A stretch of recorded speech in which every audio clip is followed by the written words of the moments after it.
Hello everyone, good day. So today magluto na pud ta og seafood. So I just discovered this kind of seafood and this is the first time that I have seen this kind of seafood.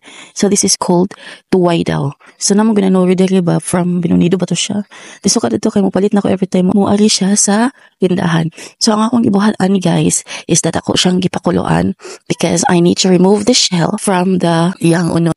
So the reason why ako siyang gipaboil is that dili pa man siya nako makonsume today. Kinapakoy sudan. And of course, kay kita man ko sa papaya, idinin kaon sa ko guys. Kay para makonsume na ni kay para di malata. And look how big it is. It is a big help, Jude, basta na ay chiller or freezer or kanang ref ba.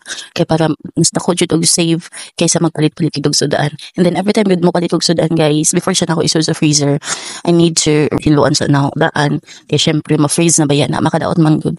Once ang food imuhang ibutang sa freezer and then imuhang kuhaon kay magkuha ra kag portion and then imuha na po siyang ibalik sa freezer. So mauna nito na ng ako ang natigam guys gikan sa 2 ka kilo nga tuway nga ako ang gipalit. Then after nako remove sa shell guys is ako siyang gihugasan og ginlo nga tubig kaduha nga beses and instead isud siya nako og plastic bag. So kita man ko og mga empty Tupperware ani.